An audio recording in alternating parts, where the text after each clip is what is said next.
as a driver, it's just magnificent when you get on the open road at 100 k's. I mean, people just go past. You can't believe how it's cruising so beautifully. So,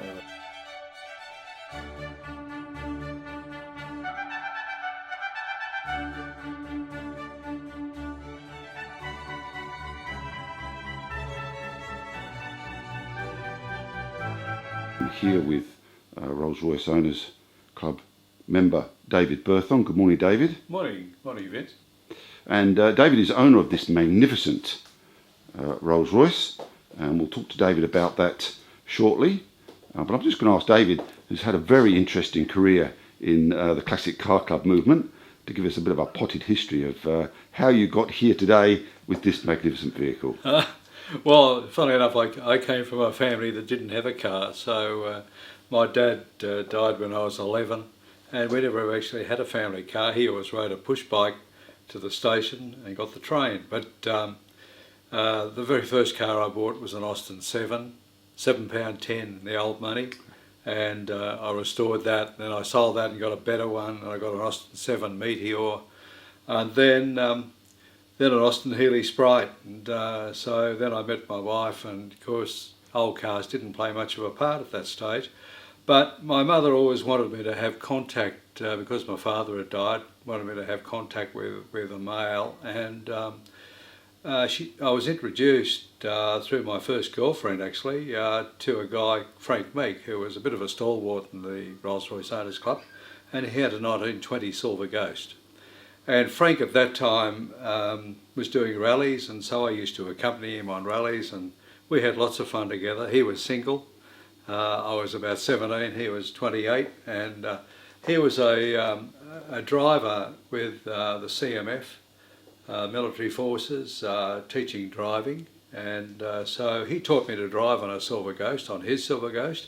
And then at that time he was also driving Barry Gilling's Christopher, 1910 Silver Ghost, and he taught me to drive on Christopher. So I spent a lot of time driving Silver Ghosts before I was 20, and I always wanted one when I got older, and of course met my wife Diana, got married, other priorities came along, building a house, all that sort of thing that we do, and I finally caught back up with Frank a little bit later in life, and at that point of time he was quite religious, and he decided to go into the priesthood. And he rang me up one day and he said, look, his car was called Harriet, incidentally, his 1920 Silver Ghost. He said, look, you and I had so much fun in Harriet, we did a number of federal rallies in it and what have you. He said, I'd like you to buy it. He said, I'm going to have to sell the car to go into the priesthood. I've got to go to Rome for 2 years. Would you buy it? So I came home, had a chat to my wife and decided to buy it. So I bought that car, so I started restoring Harriet, and it was a lovely original car. First owner was Edmund Sheffield Willoughby Paul, who was the managing director of Sweps, and it was chauffeur driven till 1956, so it had quite a history. Frank was the third owner, and so I was the fourth owner, and so I started to restore it. And then Keith Weary had brought back from England a car that Laurie O'Neill owned, a 1925 or 24 Silver Ghost four-wheel brake Hooper limousine laundrelay. So I bought that as well, and that car was a going car, so I tended to use that. And of course, in amongst all of this, I had other cars, but these two Rolls-Royces were here, and I was restoring Harriet. And then I'd always sort of really hankered for a really early sporty type car, a London to Edinburgh car. I'd ridden in a few when I was young. I'd actually picked up Craig Breedlove in the car that Jim Weir owned, which is now owned by Sir Michael Codori, a 1912 Silver Ghost. Craig Breedlove came to Australia on a promotional tour after he broke the land speed record, and George Green, the then owner, asked me if I'd pick Breedlove up at the airport. So I drove that car and I absolutely thought it was wonderful. And so a car became available in Melbourne through a Melbourne doctor, which is this one, and so I sold the two, traded one car and sold one car to actually achieve this, but not realising that it would take me another 15 years to restore it. Yes, indeed. Well, it was quite a successful restoration though, wasn't it? Well, yeah, I mean, look, it's just a beautiful car. I mean, I suppose we all love our cars, but this is a special place for me. I put an enormous effort into authenticity. I went to India in 2010 and looked at the car, the Silver Ghost that won the Spanish Grand Prix, which is exactly the same specification. This chassis is 2583. It was 2354, that chassis. And even though it had a body change in 1922, the actual chassis was in remarkable condition. It had been under a house in Kanpur since 1951, in fact. So I spent 2 days there and photographed it, got all the minor detail and transposed a lot of that detail into this restoration. This car was very complete chassis-wise. However, it had little bits and pieces that had been added, which was what happened to most Silver Ghosts. They were updated along the way. And so I was able to make it a very authentic restoration. But it took a lot of time and I suppose a lot of money as well. But also some rallies. You've done a lot of rallies in your time, haven't you? Oh yeah, my word. Yeah, well, the first car that I actually restored post-marriage was a 1910 Italian Scat. That took me 7 years. I bought the car in 1966 in Hurstville as a chassis. It was down beside a house in Hurstville. And I actually built the body on that myself and painted it myself. I'd won the Sydney Motor Show Concours d'Elegance in 1978. Then I decided that I wanted to rally internationally, and I entered the Golden Jubilee Rally of the Veteran Car Club of Great Britain in 1980 with it. And I won the Best Restoration Trophy there. That was a wonderful event from Edinburgh to London over about 12 days. And I won Best Restoration and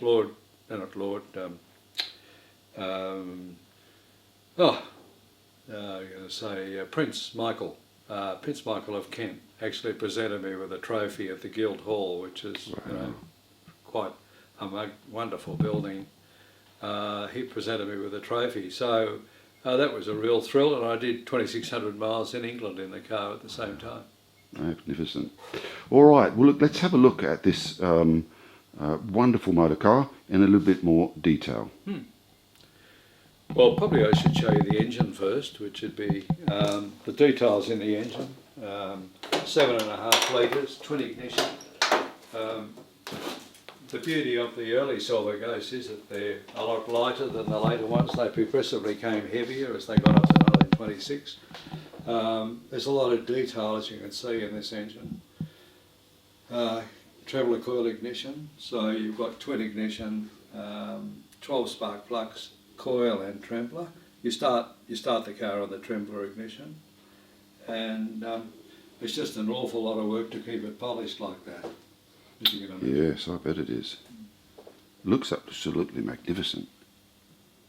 I see my reflection in the metalwork there. I only recently got a new set of spark plugs, period spark plugs, which are a slightly longer reach, and they're no longer available. I managed to get them on eBay. I managed to get a complete set of 12, and the difference that's made to the running of this car is incredible. 3/4 inch reach instead of 1/2 inch reach. So the spark is closer to the top of the valves and it works a treat. It's just marvellous. It's a very long engine bay, isn't it? Oh, very, very much so. Yeah, and it's, I don't have a starter. I elected not to put a starter motor on the car, so it's quite heavy to crank when it's cold.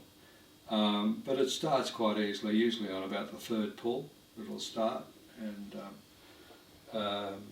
it's done about 3,000 k's now and it's running beautifully. So you have to set something at the steering wheel and then run round and crank from the front in order to start? Basically, you need to pump up petrol pressure. You need about 1.5 pounds of petrol pressure. Set the ignition here on a retard. Put the governor lever up to about 2/3 or 1/3 of the way up the quadrant. Put it onto trembler there. Put the choke across to rich, and flood the carburetor.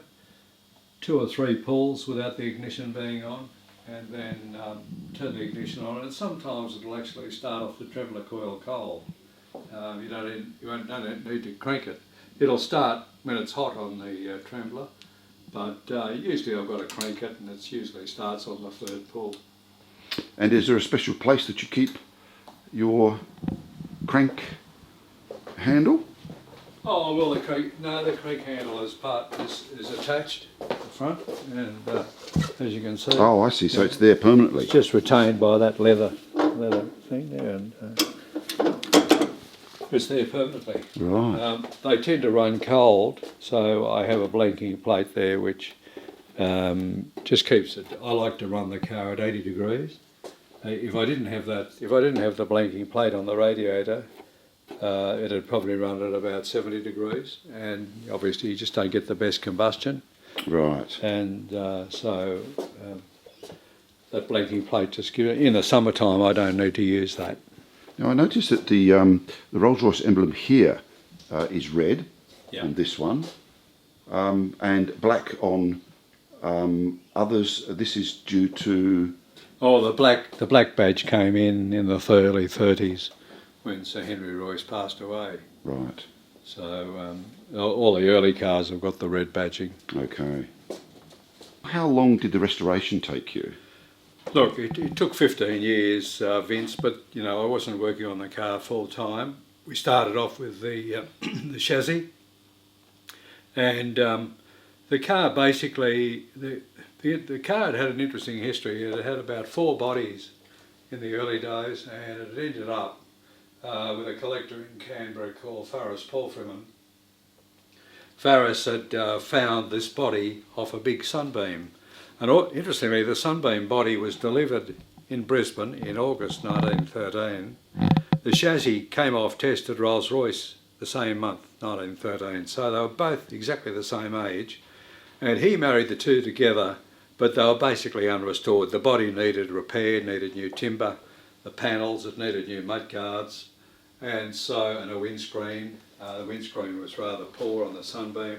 So we freshened it up, and but that all took time. And I did restore a big Talbot in Victoria back in the 90s, and Jeff Edwards down there, he's a wonderful restorer. He's an absolute craftsman in timber, and he did all the timber capping here, which is quite exquisite. Built the windscreen, did all the timber in the windscreen, but he also did a lot of the bits and pieces, like made all the door handles work properly. He's a very talented tradesman. So we did a lot of work on the body, and that took a lot of time. Then Robert McDermott in Melbourne restored the engine for me. Frank Kulkas in the Rolls-Royce Club did the gearbox. And various people did bits and pieces, but it's a big job to stage manage. And then we finally got it all together, and I had to find a trimmer. It's not easy getting trim done like this. I wanted the car trimmed in horsehair, which was very much in use at that time. But horsehair can become rather hard on a long trip, so what we did, we put a layer of foam under the horsehair so that it's got a little bit of give, and so it's very, very comfortable on a long journey. Oh, good idea. Yeah. But the mudguards, the mudguards are all taken a lot of time. Bits and pieces that I've collected. The switch box I didn't have, and that was on eBay, and a guy in New York found that in the loft of his apartment in New York and put it on eBay. So I bid on it. I had a guy in Brisbane who had a Vauxhall which used a similar switch box who desperately wanted it. And the two of us bid on it. I paid a lot more money than I should have, but anyway, I finally got it because I knew it was just so rare. Same with a little dash light, the aneroid barometer, which all of the Austrian Alpine cars had, particularly as they were driving up in the Alps. The Elliott Speedo, which these are very rare and very expensive to get these days, and I was very lucky. The grandson of Farris Palfreman had that and made it available to me, which was very generous of him. And the windscreen. Now, I wanted to ask you, David, that's a split windscreen. with two pieces of glass there. How do you research as to how these vehicles were all those years ago? Oh, well, you know, you just got to go into the history books. I mean, John Fasal's book is very much so. I'm just noticing the windscreen there. Somebody's popped out there. Make sure that screw doesn't fall out while I'm talking to you, Vince. But Yeah, we are, the but hands-on windscreen, maintenance also here. the windscreen is certainly authentic. Two-piece. Two pieces, yeah. You know, you can push it out. You know, undo it here, of course, and swivel it, push that out. So a bit of a free air conditioning. Free air conditioning, yeah. It's nice on a summer's day. It really is. The horns, that's an original horn. That horn there I bought at an auction.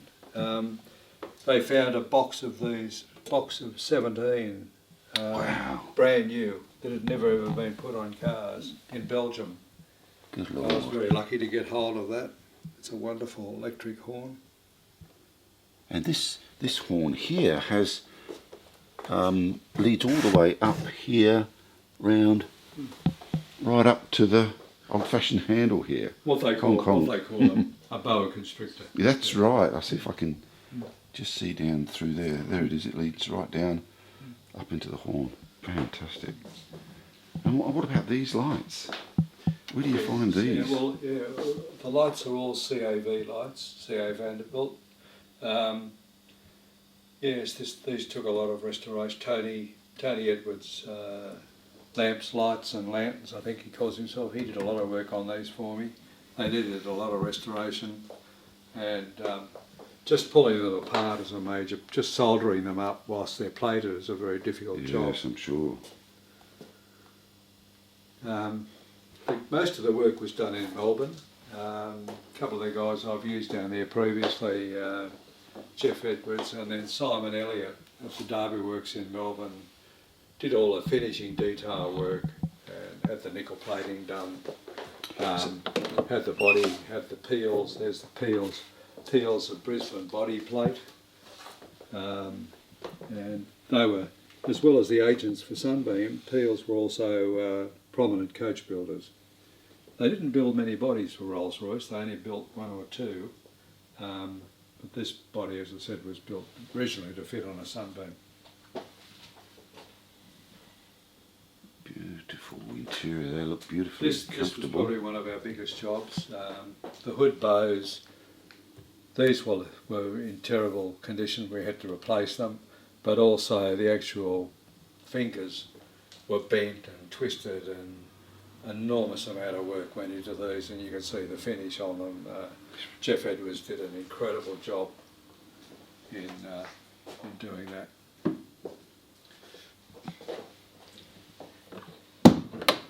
I think Jeff Edwards did this sort of thing, finishing off the way they did this, beautifully done with the nickel silver inlays. Yeah. One of the features of this car, being an Australian body, is this type of overlap. Most of the English bodies have flush finish, doors to body, with a T moulding there. This was an Australian feature, and it's quite unusual, so it's nice to see that. Mm. Now, what about the wheels, David? They are massive. Yeah, well, the London to Edinburgh Continentals had larger 935, 135 beaded edge tyres on a 25-inch beaded edge rim. The standard Silver Ghost has beaded edge tyres on a 24-inch rim. So to give me the same rolling, you can't buy 135 tyres. You can only buy straight-sided, which gives you the same rolling diameter. So I had to go to these 35 by 5 tyres on a 25-inch straight-sided rim. Mind you, they're a lot easier to change on the road, and you know, less trouble. A lot of the beaded edge tyres give trouble, so I was quite happy. And you've also got a bit more rubber sitting on the road. The beaded edge tyres are much narrower. These have got quite a nice print. They'd be a heavy tyre, wouldn't they? They're actually not all that heavy. They're a beautifully made tyre. Universal makes them in America, and in fact you can't buy these in grey anymore. They've stopped making them in grey. Right. And also, I've seen this car with different. Yes, I do have a set of wheel discs that I had made. Three Silverghosts came to Australia with those pointed wheel discs. Right. And I've elected to take them off from time to time. Funnily enough, I get mixed reaction to them. Some people like them, some people don't. You know, they think they're a little bit too over the top. It's an unusual look, isn't it? Yeah, but with the standard wheel, they're so big. The wheels look so big. Yes. Yes, they do. There's nearly, well, they're 35 inches overall. So you know, they're quite a big diameter. And do we have a luggage case? Yeah, on a luggage the back rack. here? That luggage rack had to be. I managed to get hold. This is an original trunk. Really? Yeah, that's an original trunk which I'm in the process of restoring. And I was really lucky to get a grey one which sort of matched the tyres. So it's a Brooks trunk, and as you can see, it was profiled to fit the back of the body. Oh, So yes. it's quite a rare piece. Restoration never stops. And also the lights. I mean, the CAV. I've actually had replicated traffickers made to match the CAV tail lights. So that's all as keeps it in period. But Yes. obviously, it's an add-on, but you need it for safety. Right. And talking about safety, we've only got drums on the rear? Drums on the rear wheel brakes only. Rear wheel brakes only. You do have a transmission brake on the foot pedal, but however, it's very. It's not. It puts a lot of strain on the transmission and driveline, and it's just really a slowing brake. Well, I mean, it's a massive vehicle. If you're going down to Barrel, you have to start braking at Pheasant's Nest, don't you? You look. It's part of driving a veteran car. You have to be conscious of the braking limitations of them. Sure. And you try not to overheat your brakes. You try to keep a little bit in reserve in case for an emergency. Look at the reflection in that paintwork, David. That's just magnificent. Yeah. Yes, we went to a lot of trouble with the paint. Beautiful. Well, this is the battery box. Oh, really? Okay. That's the battery box. And one of the rarest things on the car was that little badge, the CAV badge, which is a replica, but getting an original one to copy is just about impossible, because as you can imagine, they tended to get lost. And getting one to borrow to copy is the problem. I was very lucky with that. A guy in Melbourne had that and had it for some years. And It's just a beautiful piece of work. I mean, Yeah. I'd like to have that on my mantelpiece, let alone on the side of my car. beautiful timber. Well done. Jeff Edwards did that, and his timber work is just exquisite. Yeah, that's amazing. Then I decided to, Now, this I love. this is, for the gentry, for a walking stick or an umbrella stand, but, with quite a common feature on cars of this period. Right. But I had a similar one made for my 1903 Maxim some 25 years ago, but the fellow who did it was 88 when he did it, and of course he'd since passed away. So I thought, where am I going to get someone to make this? Anyway, finally I found a guy in Adelaide called the Wicker Man, and he said his motto was, "Come and see me if you want a good caning." so I rang him up, and he said, "I can make that for you." I sent a drawing down, and he did it for me, and did a beautiful job. Yes, indeed. Yeah. And then I managed to buy a period walking stick. Hopefully I'll never need that myself. Yes, indeed. Yeah. But one of the things that I should point out, Vince, is that the car, they have minimal instrumentation. The gauge down in the middle there, with the big bulb on the bottom of the needle, is a gradient meter, a Tapley gradient meter, which is very rare. It has a patent of 1910 on it. There's two that you can get, a 1922 patent and a 1910, and it took me 11 years to get one of those.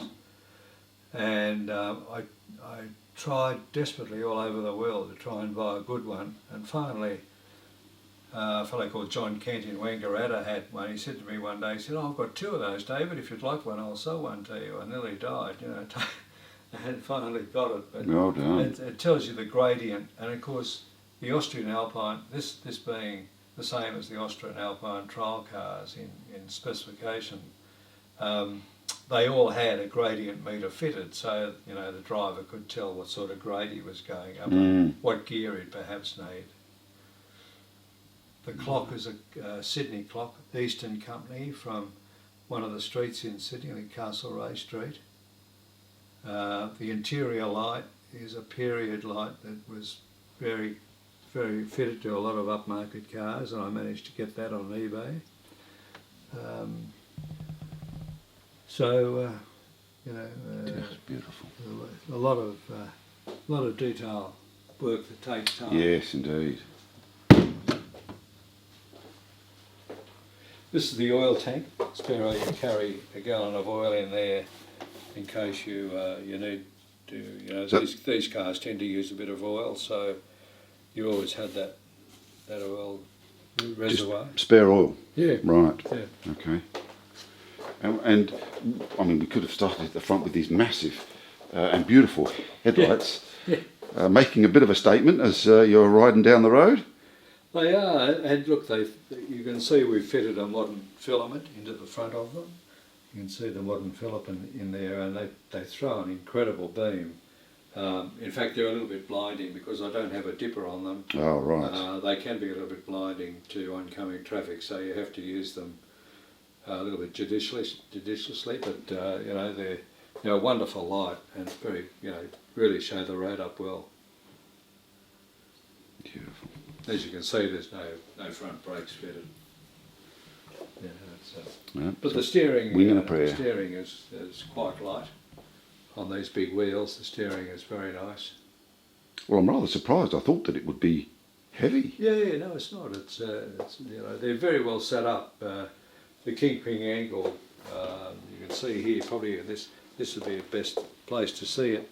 You can see where the angle of the kingpin comes down and hits the ground just inside the tyre.